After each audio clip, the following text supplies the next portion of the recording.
Oi, gente! Eu sou a professora Fernanda Bergamo, apaixonada pela língua portuguesa e pela redação. E hoje eu tenho uma pergunta para você. Você já ficou se questionando para onde vai seu texto depois que você fecha o caderno e entrega tudo ao fiscal? Você já se perguntou quem é o corretor? Esse ser humano que vai decidir se a vaga é sua ou se não é, a partir da nota de sua redação? Pois é isso que hoje a gente vai ver aqui, juntos. E para onde vai a sua prova? Bom, primeira coisa que vai acontecer, essa prova será digitalizada. Regra geral, as provas do Nordeste, por exemplo, não são corrigidas por corretores do Nordeste.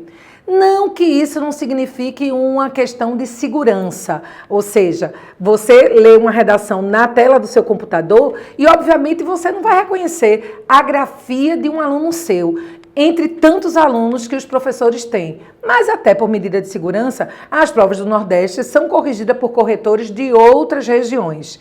Esses corretores também normalmente não são, por exemplo, dois corretores do Sudeste avaliando a mesma redação. Além deles não se conhecerem e não saberem a nota um do outro, normalmente a redação é corrigida por corretores de regiões diferentes. Tudo isso para dar credibilidade ao texto. Se você se pergunta, Fernanda, e se eu usar um termo que um corretor do Sudeste não conhece? Por exemplo, arretado. Você não pode usar arretado, querido. Arretado não é norma culta. Na sua redação não pode ter gíria, não pode ter regionalismo, não pode ter abreviação, porque isso não faz parte da norma culta. Redação feita, você fez a sua parte. Agora, a sua redação parte para a correção. O que é que ele vê de cara? A primeira coisa que você não pode perder de vista é a apresentação estética. Então, por favor, se você ainda não está fazendo o Enem digital, capriche na sua letra. Ela não precisa ser bonita, mas obrigatoriamente ela tem que ser legível. E lembre que na tela do computador a leitura não é muito confortável. Se você tem uma letrinha muito miúda, aumente um pouquinho essa letra. E se sua letra cursiva não é legível, pode começar a exercitar desde já nessa preparação o uso da letra de forma. Desde que você diferencie a maiúscula da minúscula por tamanho, tudo bem. Mas essa apresentação visual é o seu cartão de visitas inicial. E isso pode quebrar completamente a antipatia do seu corretor. Digamos que ele esteja cansado, que já tenha corrigido naquele dia uma centena de textos. Se ele pegar um texto com a apresentação estética legal, ele se desarma para você ter a nota que você merece, a mais justa possível. Bom, essa correção se dá pela observação às 5 competências. E a gente vai falar aqui quais são os elementos essenciais para garantir os 200 pontos de cada uma dessas 5 competências. A competência número 1, muita gente acha que é apenas garantir a utilização da norma culta da língua portuguesa. Claro que isso é o essencial, mas a norma culta é muito mais do que dominar as regras gramaticais e gráficas. É também ter riqueza de vocabulário. Então você tem que ter um cuidado especial para não repetir desnecessariamente conectivos e palavras e expressões em geral. Essa é uma observação importante. Norma culta não precisa ser norma rebuscada. Você não precisa tacar no seu texto palavras como perfunctório. Vixe Maria, nem eu sei mais o que é isso. Idiosincrasia. Não, use palavras cujo significado você domina. E quando você também tem certeza a respeito da grafia, isso é muito legal. A respeito da competência número 1, garanta algo que pouca gente respeita profundamente, que é a pontuação. E sabe qual é o sinal de pontuação? Que mais sofre descontos nas redações, isso não só de Enem, mas também de vestibulares e de concursos, a vírgula. Esse sinal não tem nada de inocente, viu, gente? Tome muito cuidado com o uso da vírgula, porque ele dá a clareza à sua ideia. Vou dar um exemplo para que você nunca mais esqueça como a vírgula é importante. Já houve um vestibular que colocou como tema o título de uma música de Chico César. Respeite os meus cabelos brancos. Bom, antes de brancos havia uma vírgula, porque brancos aí é um vocativo. Ou seja, Chico César estava dizendo, vocês que são brancos, Respeito os meus cabelos? Então, o tema era o preconceito racial, o racismo. Mas a não observação a essa vírgula fez muita gente escrever sobre o idoso no Brasil. Você viu que vírgula não tem nada de inocente. Então, tome muito cuidado ao usar a vírgula, sobretudo aquela que muda a sua ideia, tá certo? Tem uma dica muito especial para você. Dica de última hora. Quando você não tem mais como estudar regras e você tem que fazer a prova. Tá com dúvida se tem a vírgula ou se não tem? Se tem um acento grave que denuncia a crase ou se não tem? Se aquela palavra é acentuada ou se não é? Na dúvida, não coloque. Porque tem gente aí que já fez artifícios do tipo assim, tem ou não tem um acento, tem ou não tem acento, aí você só coloca um pontinho. Se colar, colou. Do tipo assim, quando você está no colégio, o professor diz assim, cadê o acento? Aí você diz, professor, você não está enxergando não, é? Ou então, se não havia o acento, ele diz assim, olha, não tem acento essa palavra não. Aí você vinha com aquela história, ô professor, isso não é um acento, é um sujinho no papel. Não é assim que funciona no Enem. Na dúvida, o corretor desconta. Mas se você tiver dúvida, por que é melhor não colocar? Porque a ausência do acerto pesa menos no desconto da sua nota do que a presença do erro. Isso é meio estranho de entender e parece que eu estou te preparando para você ser corretor. Mas se você entende como corretor corrige, você vai poder usar essas estratégias para aumentar a sua nota. Ele pensa assim, eu tenho aqui 2 redações à minha frente, 2 redações muito boas, mas nessa redação esse aluno esqueceu o acento de café. E nessa redação esse aluno colocou acento em tupi. Falando da questão indígena no Brasil, essa redação coloca o acento na palavra tupi. Oxítona terminada em i não tem acento. Talvez para você os 2 tenham cometido a mesma falha, não é verdade? Foram falhas de acentuação. Apesar de serem falhas de acentuação, eu tenho que descontar na redação que acentuou tupi. Mas, porque eu considero falha de gravidade média de acentuação. Mas na redação que esqueceu o acento de café, a correção considera que esse é um desconto de gravidade mínima, porque eu posso imaginar que esse menino, por pressa, por nervosismo ou por estresse, não colocou o acento, esqueceu o acento, mas eu não penso mesmo de quem acentuou tupi. Ele não foi por pressa, por nervosismo e estresse colocar um acento, ele de fato errou. Então, na dúvida, não coloque a vírgula, não coloque a crase, não coloque o acento. Essa é uma forma de minimizar o desconto dessa parte textual. Essa já é uma dica que valeu assistir a esse vídeo, não é verdade? Mas a gente está falando sobre a competência número 1. E nessa competência número 1, além da parte gramatical, além da parte gráfica, tem a parte estética. Evite rasuras. Nada de riscar assim, nada de colocar 2 ou 3 traços. Quer minimizar o desconto da rasura? Não se desespere se ao passar limpo você repetir uma palavra ou errou a palavra. Passe apenas um traço simples sobre essa palavra, certo? Esse traço simples permite o corretor ver até o que é que você está eliminando, mas não é desconto de rasura. A gente chamava isso de band-aid, porque esse traço simples era colocado entre parênteses. Hoje os parênteses não são mais necessários, mas como tinham essa forma de um band-aid, até hoje a gente chama esse recurso de band-aid. Então, não rasure demasiadamente seu texto e minimize o desconto da rasura com o bendito band-aid. E olha, fica tranquilo, você pode usar até 3 sem prejuízo nenhum à sua nota. Boa notícia, não é? Além disso, cuide das margens, tá certo? Direita, esquerda, distância regular de início de parágrafo e respeito ao número de linhas. Feito isso, 200 pontos garantidos da competência 1 e você acaba de saber como é que o corretor, ele pontua essa competência tão importante. Vamos à competência número 2. O que é essencial para ganhar os 200 pontos dessa competência? Essa competência diz que você precisa demonstrar que compreendeu a proposta da redação e que seu texto apresenta informações de áreas de conhecimento e respeita o gênero solicitado, que é o dissertativo argumentativo. Então, vamos partir do primeiro ponto da competência 2, compreensão da proposta.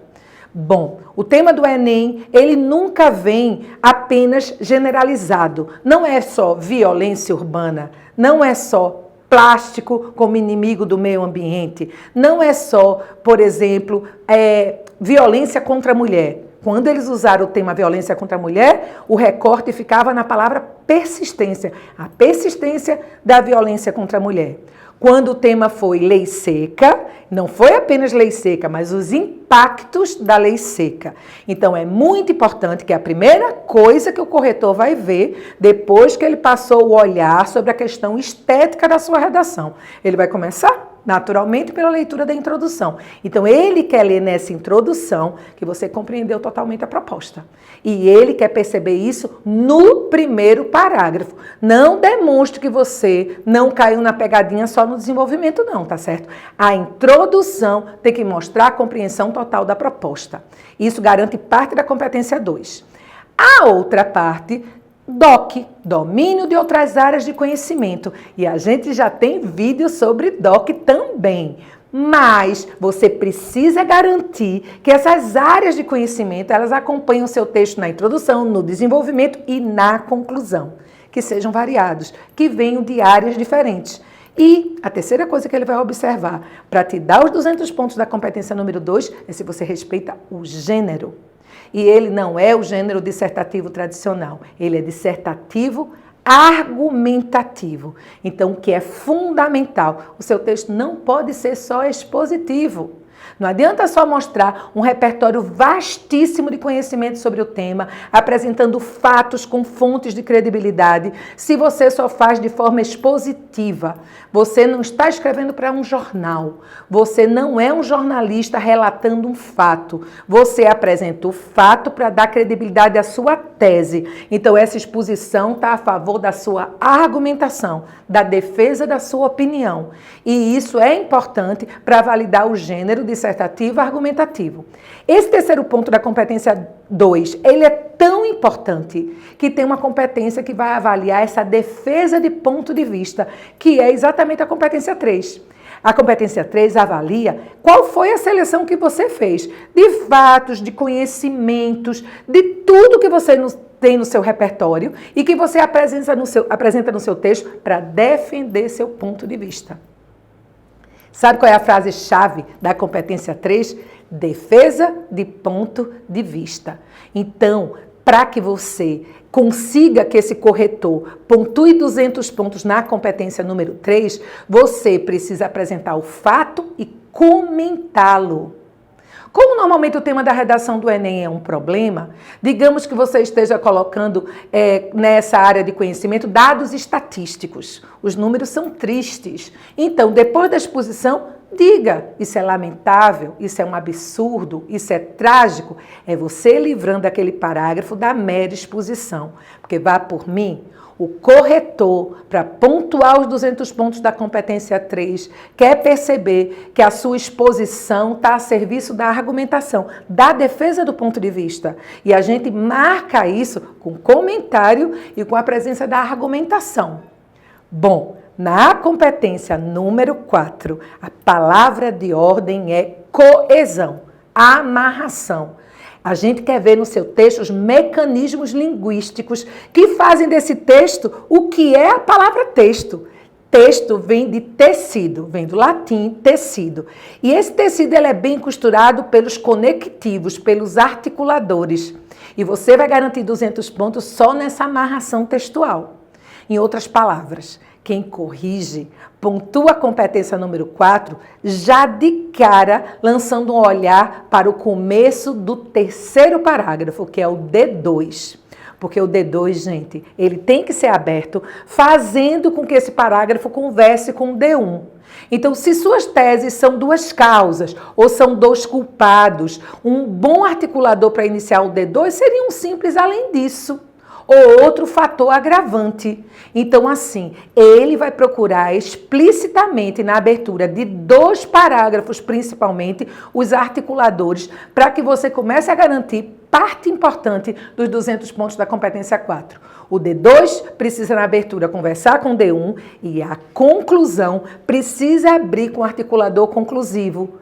Precisa conversar com todo o resto do texto. Outra coisa que é essencial e que muita gente não sabe, ou se sabe, às vezes até esquece.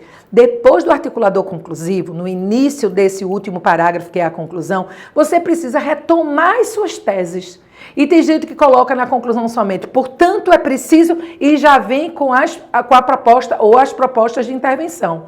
Não, antes das propostas, você precisa retomar a tese. Esse é um elemento de articulação obrigatório, pontuado na competência número 4, e que ele valida 200 pontos importantes na formação desse texto dissertativo argumentativo. Então, articulador conclusivo, retomada de tese, e aí sim, todo o resto do parágrafo para o detalhamento necessário para a competência número 5. Mas antes de falar da competência número 5, mais uma dica. Eu dei quando eu falei lá da norma culta na competência número 1, mas deixa eu dizer, o corretor, ele também fica de olho num elemento que é de retomada. E retomada é coesão, não é? Porque a coesão se dá quando você olha para trás, considera o que escreveu e empurra o seu texto para frente, e quando você escreve o agora de olho no que você ainda vai escrever.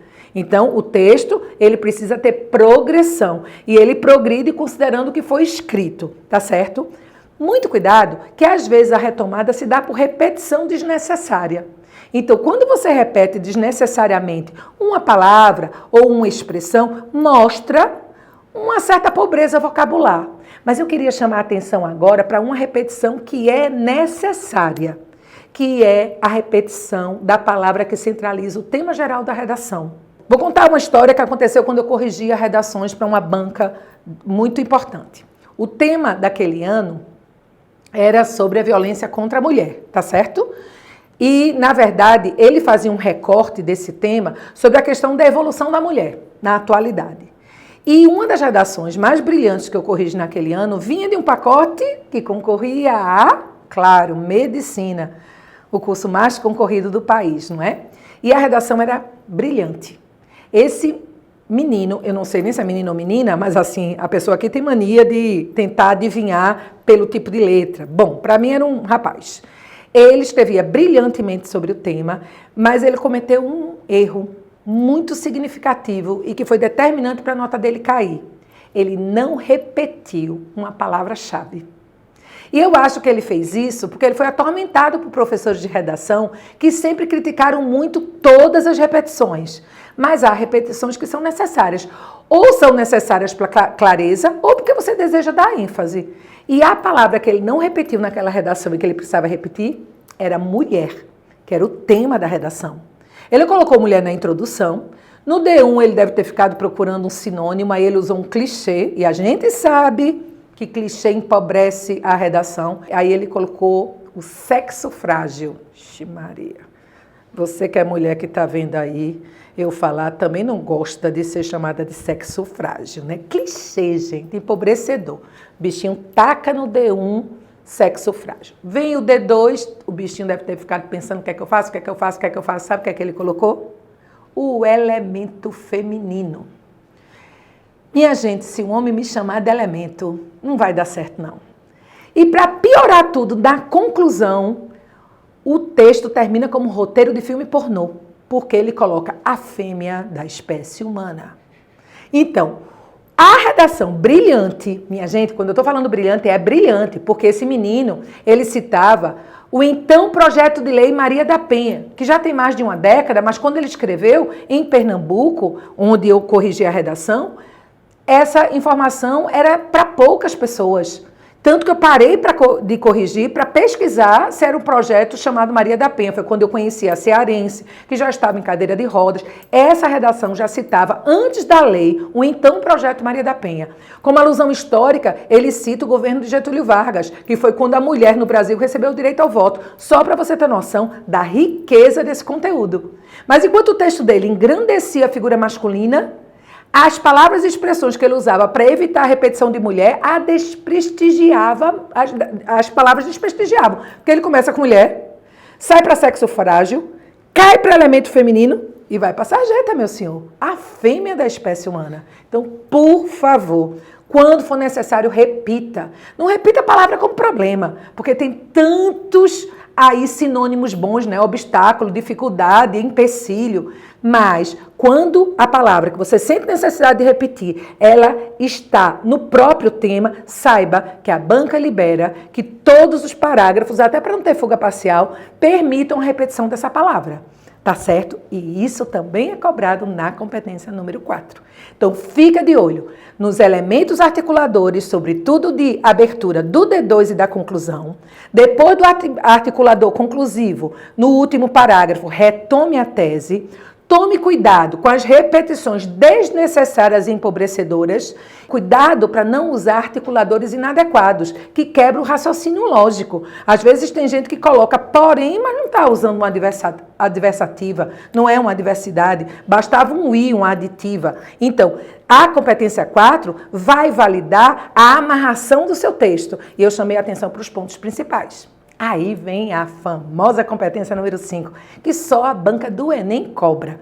Porque é a competência que quer, o corretor vai ficar de olho. Qual é a solução que essa pessoa vai colocar para esse problema que eu estou lendo aqui no D1? Ele está lendo o D1 e já está imaginando o que você vai fazer na conclusão. Ele lê o problema do D2 e fica imaginando como é que você vai apresentar a solução para o problema do D2. É isso que você precisa pensar.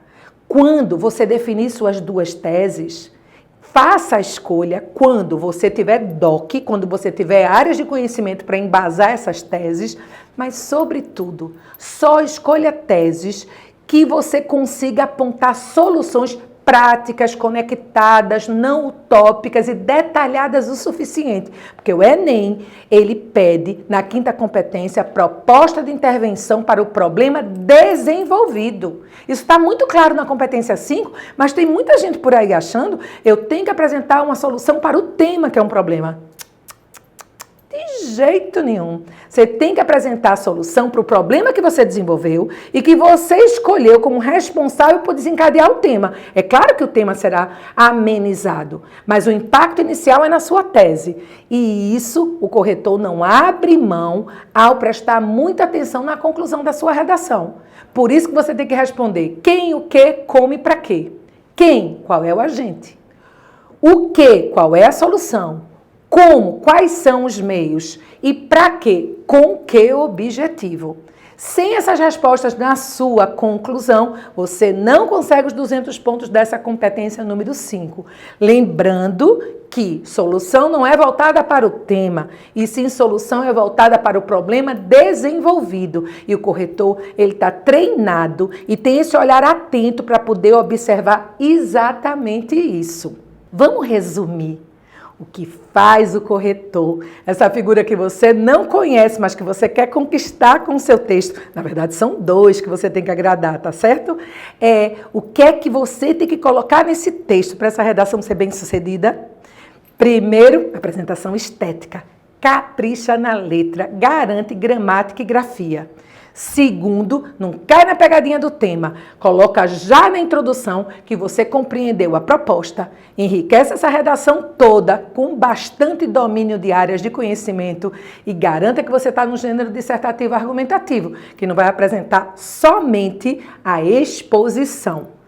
Terceiro, quais são os elementos que você vai apresentar para defender seu ponto de vista? Expôs, comente. Tem parte expositiva? Argumente. É a exposição a favor da argumentação. Quarto, amarre bem o seu texto. Não abra mão de começar com articuladores bons e explícitos no terceiro parágrafo, que é o D2, e na conclusão. Lembrando que depois do articulador conclusivo, você precisa obrigatoriamente retomar a tese. E, finalmente, você tem que garantir proposta de intervenção detalhada, conectada para o problema desenvolvido. Gostou do vídeo? Então, dá teu legalzinho aí e se conhecer alguém que vai enfrentar essa prova e que precisa dessas informações, divulga. Tem mais alguma dúvida? Tem algum comentário? Deixa aí. A gente vai levar em consideração o que você mandar para gravar novos vídeos. Tchau!